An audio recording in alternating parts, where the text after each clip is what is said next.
नमस्कार किसान भाइयों, स्वागत है आपका हमारे YouTube चैनल एग्री दीपांशु में। और आज के वीडियो में चर्चा करने वाले हैं कि जो खेत में हम लोग FYM या गोबर की खाद डालते हैं तो उसका इफेक्ट अलग अलग क्यों दिखता है। काफ़ी किसान भाई देखते होंगे कि आपने दो खेत में समान खाद डाली है, यानी समान समान खाद पहुंचाई है। मान लो एक ट्राली आपने 1 बीघा में पहुंचाई है, एक ट्राली 1 बीघा में पहुंचाई है, लेकिन दोनों में अलग अलग रिजल्ट देखने को मिलते हैं। किसी में फसल बहुत अच्छी चलती है और किसी में देखने को मिलता है कि इतना अच्छा रिजल्ट खेत में नहीं देखने को मिलता है। तो इसके कारण क्या है कि देखिए, इसका कारण बहुत सारी चीज़ों पे फैक्टर पे डिपेंड करता है। कि पहला कारण जान सकते हैं आप कि आपने किस तरीके से उस खाद को बनाया है और खेत में किस तरीके से आपने उसको मिलाया है। अब डिपेंड करता है इस चीज़ को। सबसे पहले तो जो खाद होती है वो गोबर की बनती है, आप सभी जानते हैं। तो गोबर कहाँ से आ रहा है, गोबर जो पशु दे रहा है उस पशु को आप क्या खिला रहे हैं, यहाँ तक कि इन चीज़ों पे भी आपके खेत में न्यूट्रिएंट डिपेंड करते हैं। तो आज जानने वाले हैं हम लोग कि देखिए, सबसे पहले पशु की बात करें।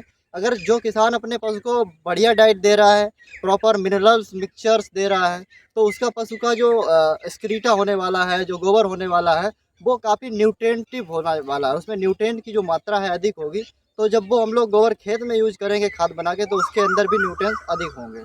तो अब मान लो आपने न्यूट्रिएंट्स भी अधिक खिलाते हैं, लेकिन जो आपके न्यूट्रिएंट्स जो आपका पशु है वो या तो बहुत ही स्वस्थ हो सकता है, बहुत ही जवान हो सकता है, या दूसरी कंडीशन हो सकती है कि जो पशु है आपका बूढ़ा भी हो सकता है।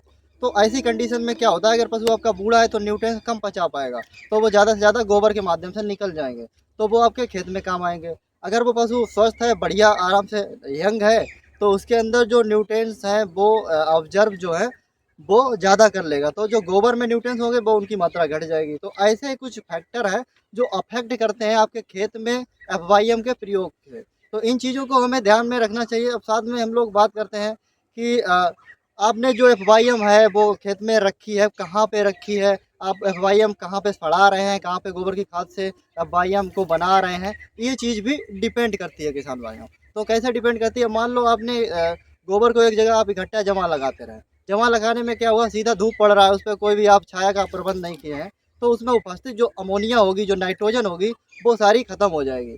और साथ ही में अगर उसमें आपने गड्ढा नहीं बनाया है, आपने सही से मेंटेन नहीं किया है, तो जो पानी बरसता है तो उसमें जो न्यूट्रिएंट्स होते हैं वो लीच करके किनारे से बह जाते हैं। आपने देखा भी होगा बरसात के समय जो आपका जहाँ गोबर लगा रहता है, जो आपका घूरा आप जिसे कहते हैं लगा रहता है, वहाँ पर पीला पीला जो पदार्थ है बह कर बहुत दूर तक निकल जाता है। वो ही असली पोषक तत्व होते हैं जो खेत में मिलने चाहिए किसान भाइयों। तो ये चीज़ें होती हैं जो आपके खेत पर सीधा प्रभाव डालती हैं।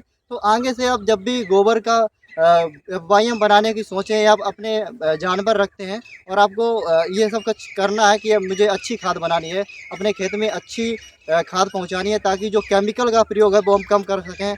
हमें केवल गोबर के खाद से ही अच्छा पौधा हमारा तैयार हो जाए, खेत की फसल अच्छी तैयार हो जाए। तो आपको छाया में हमेशा गोबर को रखना है, सड़ाना है, और साथ ही में ध्यान रखना है कि आपका जो गोबर है उसको बहने नहीं देना है, उसमें जो पानी है उसकी पलटाई करते रहना है। तो इन चीज़ों पे हमें ध्यान देना है।